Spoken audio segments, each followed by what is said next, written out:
In Nigerian politics, statements from powerful figures often create debates that last for weeks. One of those moments happened when David Umahi, the Minister of Works and a former Governor of Ebonyi State, made a public call directed at Peter Obi and the people of the southeast. Umahi openly said that Peter Obi and the Igbo community should put their full support behind President Bola Ahmed Tinubu in the 2027 presidential election. To understand why this statement carried so much weight, it is important to look at who David Umahi is and the role he plays in today's government. Umahi was the governor of Ebonyi State for 8 years, and during that time, he gained a reputation as a tough, no-nonsense leader who pushed for infrastructure development in his state. He is now the Minister of Works under Tinubu's government, a position that gives him one of the most important roles in the cabinet, since road construction and federal projects directly affect the lives of millions of Nigerians. His closeness to the presidency and his loyalty to Tinubu make his words carry extra political meaning. When Umahi spoke, he was not only speaking as a minister but also as a strong voice from the southeast. He declared that if politics in Nigeria is about fairness and rotation of power among different regions, then the Igbos should naturally be considered for the presidency. He quickly shifted the conversation back to the present reality, saying that, for now, the focus should be on President Bola Ahmed Tinubu. According to Umahi, Nigerians, especially those from the southeast, should support Tinubu in 2027 rather than challenge him. His argument was that since Tinubu has already become president, it is better to rally around him, give him the necessary backing to succeed, and wait for the right time when the Igbos would have their turn at the presidency. This statement by Umahi raised many eyebrows because it sounded like a direct attempt to push Peter Obi aside, or at least put pressure on him not to contest against Tinubu in the next election. By asking Obi and the Igbos to support Tinubu, Umahi was sending a clear message that political loyalty should come before regional ambition. He positioned Tinubu as the leader who deserves full support, while also acknowledging that if the principle of zoning or fairness were to be applied. Why did Umahi say this? Many analysts believe that Umahi's loyalty to Tinubu is not surprising. As Minister of Works, his political survival and influence are tied directly to the current government. Supporting Tinubu means protecting his own position and continuing to play an important role at the federal level. It also gives him room to attract projects and benefits to the southeast, especially through the Ministry of Works. For Umahi, aligning with Tinubu is both a political and a strategic move. However, his words were not only about politics. Umahi also attempted to appeal to emotion. Now, he argued, the same kind of alignment is necessary for the southeast. He presented the idea that fighting Tinubu in 2027 would not benefit the region, but supporting him might open the door for future opportunities when it would be the southeast's turn to produce a president. This argument, however, did not sit well with many Nigerians, especially supporters of Peter Obi. To them, Umahi's statement sounded more like a demand for blind loyalty than a call for unity. Some saw it as an attempt to silence one of the few politicians who openly challenges the system and puts the interest of ordinary Nigerians above political deals. Others believed Umahi was simply defending his boss and trying to protect his own political relevance. Still, one thing is clear, Umahi's words show how politics in Nigeria is often played. It is a game of power, influence, and survival. By calling on Peter Obi to step aside and support Tinubu, Umahi was following the unwritten rule of political loyalty: do not go against the president if you want to remain relevant. What makes this situation even more interesting is that Umahi and Obi are both from the southeast. For many Nigerians, Umahi's call looked like one brother asking another to sacrifice his ambition for the greater good of the family. But for others, it looked more like a betrayal, because instead of pushing for the southeast to finally produce a president, Umahi was asking Obi to abandon that dream and support someone from another region. The truth is, Nigerian politics has always been shaped by this kind of tension between loyalty to the sitting president and the desire for regional balance. Every region in the country wants a chance at the presidency, and every leader wants to protect their own influence. Umahi's statement is a perfect example of this balancing act. He wants Tinubu to stay strong, he wants to keep his own position secure, but one thing that stood out in Umahi's call is the way he tried to make it sound like a matter of strategy rather than selfishness. He framed it as a wise move for the southeast to support Tinubu now, so that they can be in a stronger position later. Whether Nigerians believe this or not is another matter. The bottom line is this: Umahi's statement was both a political calculation and a public appeal. He praised Tinubu, and he positioned himself as a loyal soldier of the current government. But at the same time, he opened up a heated debate about fairness, loyalty, and the suffering of Nigerians who are still waiting for a government that truly puts them first. When David Umahi made his statement, many people were curious to see how Peter Obi would respond. For some, they expected Obi to ignore it. For others, they believed he might respond in a careful, diplomatic way. But what came from Obi was neither silence nor political politeness. Instead, he gave a reply that was clear, bold, and impossible to twist. Peter Obi said, "It is not the turn of any tribe. It is the turn of Nigerian suffering." Those few words carried so much weight that they immediately became the center of discussion across the country. His statement was short, but it revealed exactly how he sees politics, leadership, and the coming 2027 elections. To understand why Obi's reply was powerful, we have to look at the background of Nigerian politics. For decades, elections in Nigeria have often been shaped by the idea of zoning and rotation. Different regions expect to take turns at the presidency. The North, the South, the East, and the West all want to feel represented at the highest level of government. Many politicians use this as a bargaining tool, telling their people to wait for their return. It has become part of the language of politics in Nigeria. But Obi's words cut through that old narrative. Instead of talking about turns for regions or tribes, he shifted the focus back to ordinary Nigerians. His response reminded people that millions of Nigerians are suffering from poverty, insecurity, unemployment, and a lack of opportunities. According to Obi, the priority should not be which tribe holds power but how leadership can reduce the suffering of citizens. This kind of reply was not accidental. It reflects Obi's style of politics. From his days as governor of Anambra State, he has always projected himself as someone who values people over power and principles over politics. He often speaks about governance in terms of service, accountability, and development rather than personal ambition or tribal entitlement. So, when Umahi suggested that Obi and the Igbos should support Tinubu, Obi's immediate instinct was to redirect the conversation back to the people. What makes his reply even more striking is the way he positioned himself against blind loyalty. He made it very clear, he will not support Tinubu or any politician who does not put Nigerians first. In one stroke, he dismissed the idea of supporting Tinubu simply because he is in power, and he dismissed the notion that tribal loyalty should guide political choices. For Obi, the only measure that matters is whether a leader truly has the interest of Nigerians at heart. This is a very bold position to take, especially in a political environment where many leaders prefer to avoid direct confrontation with the president. Most politicians would rather play safe, give polite answers, or at least show a little loyalty to avoid closing political doors. Obi chose a different path. By openly saying he would not support Tinubu, he showed that he is ready to stand firm even if it means going against powerful figures. And this boldness is part of why many Nigerians, especially the youth, see him as different. They see in Obi someone who is not afraid to speak truth to power. While others speak in vague terms, he goes straight to the point. While others hide behind political deals, he insists on addressing real issues. His reply to Umahi once again reminded Nigerians why the Obidient movement grew so fast in the last election. It is not just about him as a person, it is about the values he represents: honesty, accountability, and putting citizens first. Of course, his response also sparked heated debates. Supporters of the government argued that Obi was being too confrontational. They said Nigeria is a democracy and politics is about negotiation, compromise, and building alliances. To them, dismissing Tinubu in such clear terms was unwise because it closes doors for future collaboration. They believe that if Obi wants to have influence, he should not burn bridges. But Obi's supporters saw things differently. They applauded him for refusing to bend. They said Nigeria has suffered too much from leaders who make compromises at the expense of the people. In their view, Obi's refusal to support Tinubu shows integrity.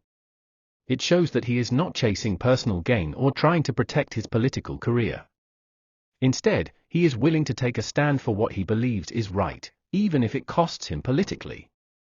There is another layer to Obi's reply that cannot be ignored.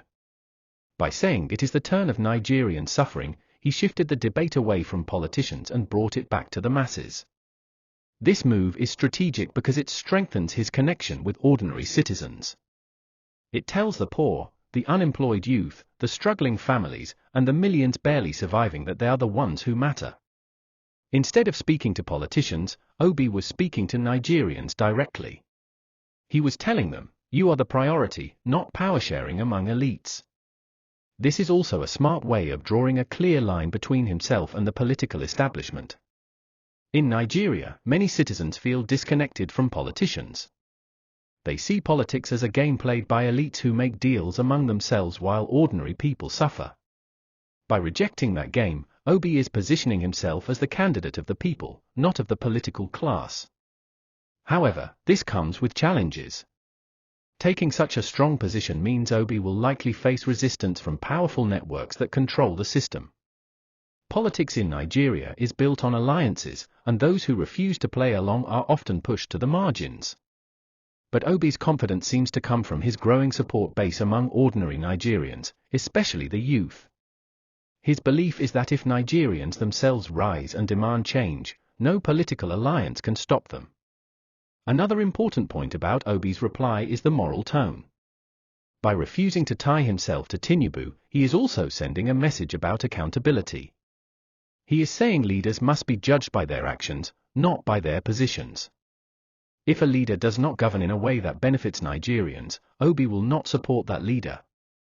This is a refreshing message in a country where many politicians switch sides easily, showing loyalty to whoever is in power just to remain relevant. Obi is setting himself apart by saying, loyalty belongs to Nigerians, not to politicians. The reaction from ordinary Nigerians to his reply showed just how much his words resonated. Many people said they felt seen and heard. They felt that finally, a leader was speaking about their pain instead of talking about turns, regions, or personal ambition. His statement quickly spread across social media, fueling conversations about what leadership should mean in Nigeria. But beyond the excitement, Obi's words also serve as a warning. By focusing on the suffering of Nigerians, he is reminding everyone that leadership cannot continue to ignore the people.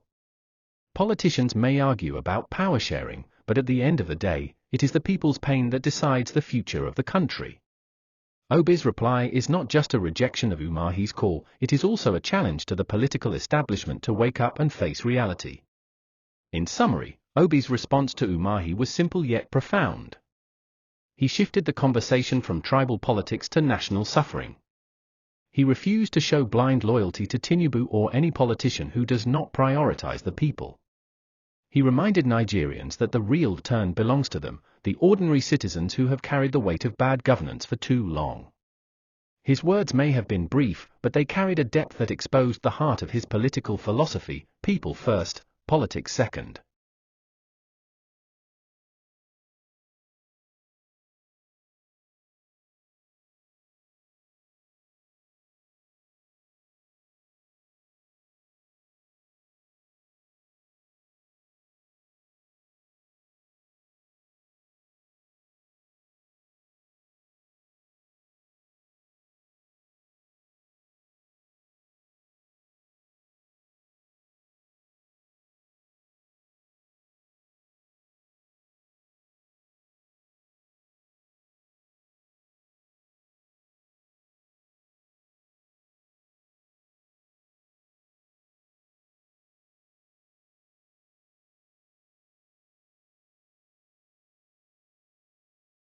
Peter Obi's sharp reply to David Umahi does not only close one conversation, it opens a bigger one.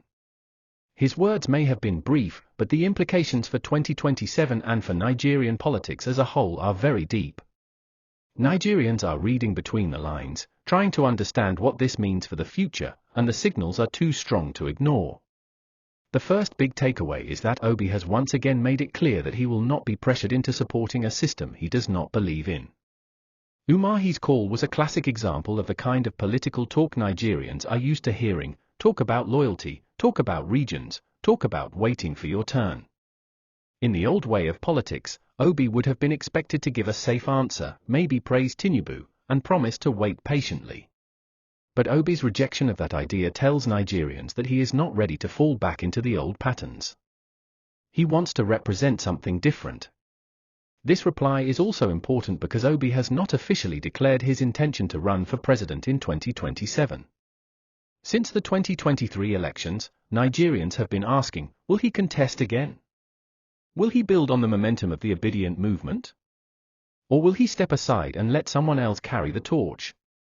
Obi has remained calm, speaking mostly about governance, accountability, and issues affecting Nigerians. He has avoided making direct statements about his 2027 ambition. But this reply to Umahi is one of the clearest hints so far. It shows that Obi is still positioning himself as a voice for Nigerians, still standing firm as a critic of the government, and still committed to putting the people above political arrangements. Another thing this moment reveals is how Obi plans to frame the 2027 conversation if he eventually runs. Instead of competing with Tinubu or anyone else based on tribal or regional arguments, he is making it about suffering, poverty, and governance. That is a very powerful strategy. Nigerians are tired of hearing that it is the turn of one region or another. What they want to hear is who can reduce their suffering, who can fix the economy, who can bring security, and who can create opportunities. By setting the conversation on that path, Obi is putting himself in a position to connect deeply with the masses. Now, let us look at the political reality. Nigerian politics is not easy. The system is controlled by powerful parties, wealthy individuals, and long-standing structures that resist change. Many people argue that for Obi to succeed, he will need to build alliances, negotiate with power brokers, and sometimes make compromises. But Obi's words show that he is willing to risk standing alone if it means staying true to his principles. That is both his strength and his challenge. On one hand, Nigerians admire him for his honesty and his courage. On the other hand, some fear that refusing to play the political game might make it harder for him to win in a system that is not designed for outsiders. His statement also sends a warning to other politicians. By saying he will not support Tinubu or anyone who does not have Nigerians at heart, Obi is drawing a line that others will now be judged against. Every politician who comes forward in 2027 will be measured by that standard. Do you care about Nigerians? Do your actions show it? Or are you only chasing power for yourself and your group? Obi has shifted the debate from whose turn is it to who is truly for the people. That shift could change the way many Nigerians think when the election season comes. Another important point is the impact on the Obidient movement. This movement is not just about Obi himself, it is about millions of Nigerians, mostly young people, who believe in his message of accountability and people-first leadership. By giving this reply, Obi has once again energized his supporters. He has reminded them why they rallied behind him in the first place. He has shown them that he has not changed, that he will not be bought or silenced, and that he remains focused on the people. This could keep the movement alive and strong as the 2027 elections draw closer. But it also creates tension. For politicians like Umahi, Obi's refusal to support Tinubu sends a signal of defiance. It shows that he is not ready to fall in line, and that makes him a political threat. Many in power may see him as someone who cannot be controlled, and that could lead to more efforts to weaken his influence before the next elections. Obi will need to prepare for that. Still, the more they attack him, the more he might grow in popularity. Nigerians are tired of politics as usual, and every time Obi speaks against the system, many people feel he is saying what they cannot say for themselves. That connection between Obi and the people is his strongest weapon, and his reply to Umahi proves that he knows how to use it. Looking ahead to 2027, this exchange raises a key question: what kind of election will Nigeria have? Will it be another battle of the same political giants fighting over power, or will it be an election where ordinary Nigerians finally get to shift the balance? Obi's words suggest he is ready to fight for the second option. He is preparing the ground for an election that is about issues, not deals. About citizens, not politicians. About the future, not the past. Whether Obi declares officially or not, one thing is now certain: he remains at the center of Nigeria's political conversation. Politicians are watching him, the government is watching him, and ordinary Nigerians are listening closely. His reply to Umahi was not just a response to one man, it was a message to the whole nation. It was a reminder that leadership is not about whose turn it is, but about who can deliver relief to a people that have suffered for far too long. In conclusion, Obi's words may have been brief, but their meaning is huge. They tell us that 2027 will not simply be a repeat of the old arguments. They tell us that Nigerians are ready to ask harder questions. They tell us that one man is ready to challenge the system not with insults or bitterness, but with a firm stand for the truth. As the countdown to 2027 continues, one thing is clear: Peter Obi has positioned himself not just as a politician, but as a voice of conscience for Nigerians. And whether or not he officially runs, his influence will shape the election in a very powerful way.